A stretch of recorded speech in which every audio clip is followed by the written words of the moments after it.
इसमें sleep apnoea देखा जाता है, जो अपर एयरवे होता है, मतलब कि हमारा नाक, हमारा गला, हमारा वॉइस बॉक्स, इसका जो रास्ता है वो सकरा हो जाता है, मतलब कि बहुत पतला हो जाता है, जिसके कारण कि जो है इंसान सांस नहीं ले पाता एंड इसका नतीजा सडन डेथ, अचानक से मृत्यु हो जाना।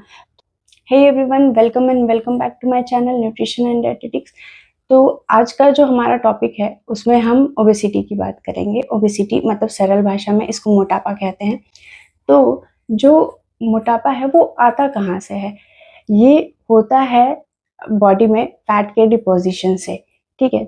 तो अगर काफ़ी लंबे समय से हम एक बहुत ही ज़्यादा कैलोरी वाला, मतलब कि एनर्जी देने वाला खाना खा रहे हैं एंड उस एनर्जी को हम एक्सपेंड नहीं कर पा रहे हैं, मतलब कि हमारे फिजिकल एक्टिविटी में, हमारे मेटाबॉलिज्म में एंड हमारे ग्रोथ में अगर हम उस एनर्जी को एक्सपेंड नहीं कर पा रहे हैं, तो वो एनर्जी जो है फैट के फॉर्म में हमारे बॉडी में डिपॉजिट हो जाती है और वही जो है ओबेसिटी कहलाता है। तो जैसे कि आप एग्जांपल ले लीजिए कि 2000 किलो कैलोरी वाला खाना आप खा रहे हैं, ठीक है, एंड हमारे physical activity, metabolism and growth में कुल मिला के 1500 किलो कैलोरी का जो है हमारा एनर्जी जो है वो यूज़ हो रहा है।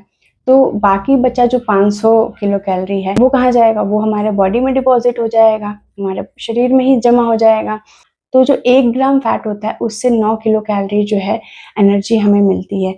तो आप कैलकुलेट करके देख लीजिए कि 500 किलो कैलोरी से कितना ग्राम जो है फैट वो हमारे बॉडी में डिपॉजिट हो रहा है। 500 को डिवाइड कर लीजिए 9 से, तो 55.5 ग्राम, मतलब कि कुछ 56 ग्राम के अप्रॉक्स जो फैट है वो रोज़ हमारे बॉडी में जमा हो रहा है। तो 1 मंथ में आप सोच लीजिए फिर कि कितना जो है फैट हमारे बॉडी में डिपॉजिट होगा एंड कितना वज़न हमारा बढ़ने वाला है। तो डाइटरी हैबिट्स के अलावा भी कुछ फैक्टर्स हैं जो कि ज़िम्मेदार होते हैं ओबेसिटी कॉज़ करने के लिए, लेकिन हाँ, इनका रोल जो है डाइटरी हैबिट्स के कंपैरिजन में काफ़ी कम है।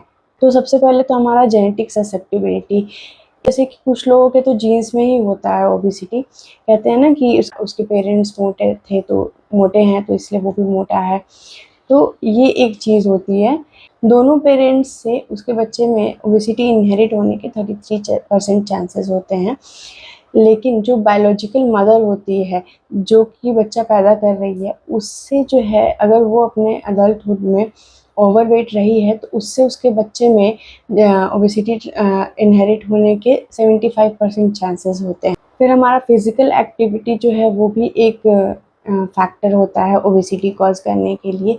जिन लोगों का सेडेंटरी लाइफ़स्टाइल होता है, जैसे कि ऑफ़िस वर्क है, कंप्यूटर पे बैठ के काम करने वाला है, टीचिंग जॉब है, घर में खाना बनाने का काम है सिर्फ, बाकी सारा काम मेड करती है। तो इस तरह का काम, इस तरह का जो लाइफ़स्टाइल जिन लोगों का है, उन लोगों को भी बहुत चांसेस होते हैं ओबेसिटी होने के, क्योंकि बहुत ज़्यादा फिज़िकल एक्टिविटी हो नहीं रही है तो कैलोरी जो है वो बर्न नहीं हो पा रही है। फिर साइकोलॉजिकल फैक्टर्स होते हैं, जैसे कि लोनलीनेस, अकेलापन महसूस करना, बोर महसूस करना, फिर डिप्रेस्ड रहना। तो इन सब सिचुएशंस में क्या होता है कि एक पर्सन जो है वो खाने में खुशी ढूँढता है, जिसके कारण से बहुत ही ज़्यादा कैलोरी इनटेक करता है अपनी सैटिस्फैक्शन के लिए, तो उससे भी जो है ओबेसिटी कॉज़ होती है।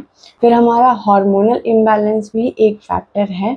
हालाँकि इसकी परसेंटेज बहुत कम है, ये बहुत ही कम लोगों में होता है ऐसा, लेकिन जो हार्मोनल इम्बैलेंस है वो भी एक फैक्टर है ओबेसिटी कॉज़ करने के लिए। जैसे कि हमारा जो थायरॉइड की बीमारी होती है जिसको हाइपोथायरॉयडिज़म कहते हैं, तो उसमें भी वज़न जो है वो बहुत ज़्यादा बढ़ता है। फिर हाइपोगोनाडिज़म, कशिंग सिंड्रोम, तो ये सारी बीमारियां जो हैं वो हार्मोनल इम्बैलेंस से होती हैं। इन सब का एक कैरेक्टरिस्टिक फीचर होता है ओबेसिटी, सो इसीलिए ये सब भी एक फैक्टर है ओबेसिटी कॉज करने के लिए। Birth weight and childhood growth pattern जो है वो भी कहीं ना कहीं ज़िम्मेदार होता है ओबेसिटी कॉज करने के लिए। जैसे कि जो बच्चा जन्म के वक्त जो है जिसका वज़न बहुत ज़्यादा कम होता है और चाइल्डहुड में अचानक से वेट गेन होने लगता है, तो उस ऐसे बच्चे में बहुत ही ज़्यादा चांसेस होते हैं वो अपने अडल्टहुड में जाके ओवरवेट हो जाए या ओबीज़ हो जाए। तो ये कुछ मल्टीपल फैक्टर्स हैं ओबेसिटी कॉज़ करने के लिए, लेकिन जो सबसे बड़ा फैक्टर है, जो सबसे बड़ा रीज़न है ओबेसिटी कॉज़ करने के लिए, वो है हमारा डाइटरी हैबिट्स, हमारा लाइफ़स्टाइल एंड हमारा बिहेवियर।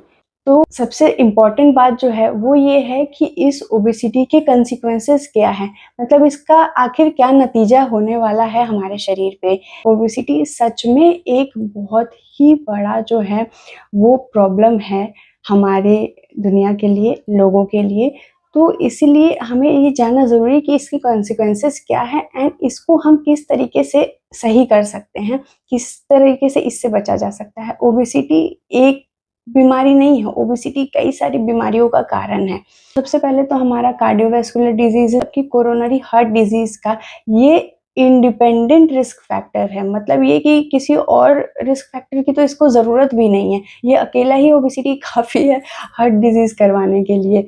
तो आप इसी से समझ सकते हैं कि ओबेसिटी कितना ज़्यादा हार्मफुल है। फिर हमारा डायबिटीज़, इसके भी बहुत ज़्यादा कॉम्प्लिकेशंस होते हैं। हमारा गॉल ब्लैडर से रिलेटेड डिजीज़ेज़ हो गई, कैंसर का रिस्क हो गया मेंस में, colon, rectum and prostate cancer, and women's में आपका ovary, endometrium, cervix and of course breast cancer. इसे तो हम लोग भूल ही नहीं सकते हैं, ये तो कुछ ज़्यादा ही इस टाइम प्रिवेलेंट है विमेंस में। तो इसीलिए ओबेसिटी को बहुत ही हल्के में मत लीजिए। और इसमें ऑस्टियोआर्थराइटिस एंड गाउट, मतलब कि जो गठिया है, इसका भी ये एक बहुत बड़ा रिस्क फैक्टर है। ये सब ऐसी बीमारियां हैं कि एक बार आपको हो जाए तो फिर उसके बाद ये वापस सही नहीं होती, लाइफ टाइम आपको इसके लिए मेडिसिन्स लेनी पड़ती हैं। तो इससे बचना बहुत ही ज़्यादा ज़रूरी है। फिर हमारा इनफर्टिलिटी, आजकल इनफर्टिलिटी के बारे में भी बहुत ही ज़्यादा सुनने मिल रहा है। हर 8 में से 1 इंसान को फर्टिलिटी की प्रॉब्लम है। ओबीस विमेन जो होती हैं, जो मोटापे का शिकार हैं, उनमें इनफर्टिलिटी बहुत ही ज़्यादा देखने को मिलती है। उनके अंदर menstrual disorders and polycystic ovarian syndrome, PCOS जो इसको बोलते हैं, या पीसीओडी जिसको बोलते हैं, इसका भी ओबेसिटी जो है वो बहुत ही बड़ा रिस्क फैक्टर है। मतलब कि पीसीओएस तो सबको सुनने मिलेगा कि अधिकतर जो लड़कियां हैं, जो विमेन्स हैं, उनको पीसीओएस डायग्नोज हुआ है, तो वेट बहुत ज़्यादा बढ़ रहा है उसके कारण, एंड वगैरह वगैरह। मेंस में स्पर्म काउंट जो है वो भी डिक्रीज हो जाता है। फिर हमारे स्लीप डिसऑर्डर, इसमें स्लीप एपनिया देखा जाता है। स्लीप एपनिया का मतलब ये होता है कि सोते वक्त जो है सांस रुक जाती है इंसान की।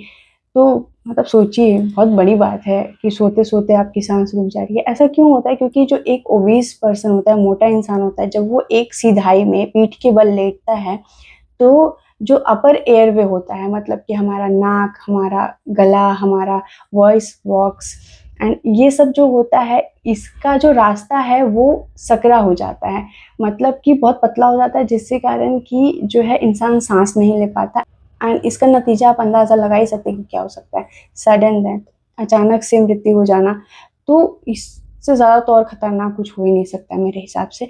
बाकी सब चीज़ों में तो आपको एक बार के लिए टाइम भी मिलता है, लेकिन इसमें तो कुछ नहीं।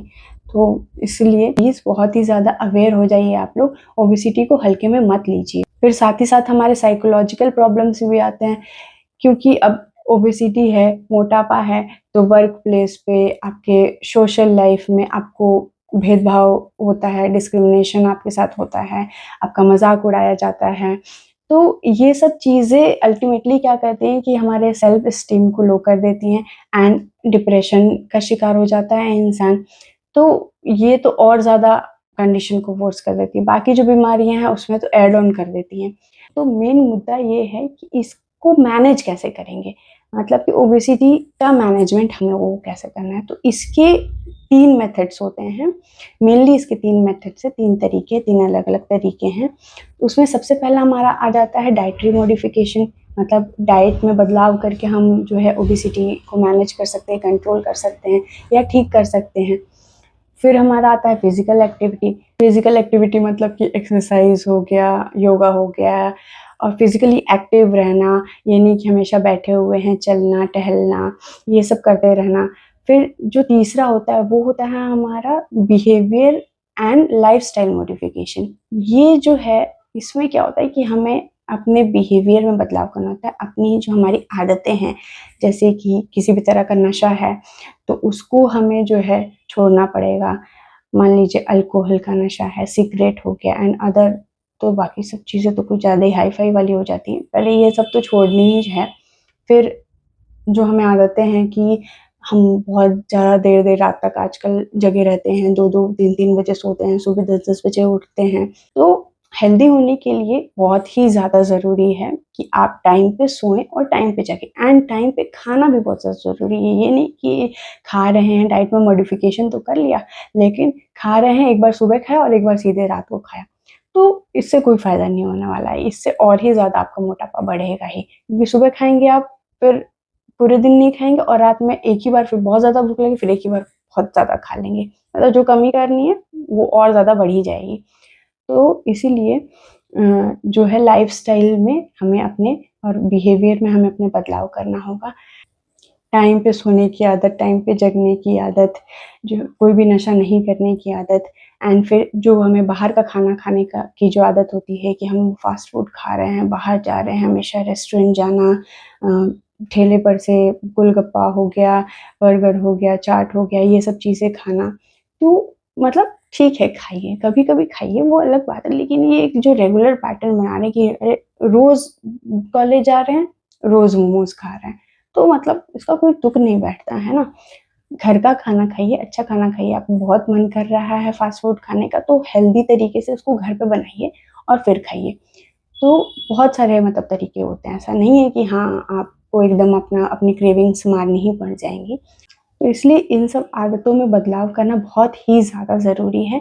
ये तीनों तरीकों को अगर हम फ़ॉलो करते हैं, मेरे हिसाब से तो तीनों तरीकों को फ़ॉलो करना चाहिए, तभी जाके कंप्लीटली जो है ओबेसिटी को मैनेज कर पाएँगे, उसको ठीक कर पाएँगे। तो तीनों तरीकों को अगर हम फ़ॉलो करते हैं, तो जो है हम ओबेसिटी से बच सकते हैं एंड ओबेसिटी हो गई है तो उसको क्योर भी कर सकते हैं, ठीक भी किया जा सकता है भाई, रिवर्स किया जा सकता है, ऐसा नहीं है कि नहीं हो सकता है। एक बार आप मोटे हो गए तो पतले भी हो सकते हैं। तो यहाँ मैं आपको क्या बताने वाली हूँ, मैं आपको डाइटरी मॉडिफ़िकेशन बताऊँगी कि डाइट की हेल्प से हम ओबेसिटी को कैसे ठीक कर सकते हैं एंड कैसे मैनेज कर सकते हैं। सो जो डाइटरी मॉडिफ़िकेशन वाला वीडियो है, वो मैंने यहाँ पे लिंक कर दिया है। आप लोग उसमें जाके देख लीजिएगा। मैंने इसका अलग वीडियो इसलिए बना दिया क्योंकि ये वीडियो बहुत ही ज़्यादा लंबा हो जाता। उसमें भी बहुत सारी चीज़ें हैं बताने के लिए, तो इसीलिए मैं बहुत ज़्यादा लंबा नहीं करना चाहती थी वीडियो को, तो इसीलिए मैंने इसके लिए अलग वीडियो बना दिया। आप लोग इस लिंक पे जाके जो है, इस वीडियो को देख सकते हैं एंड दोनों ही वीडियो आपके लिए बहुत ज़्यादा इम्पोर्टेंट है।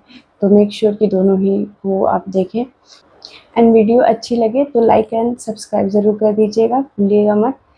थैंक यू सो मच, जाके देखिए, मिलते हैं उस वीडियो में।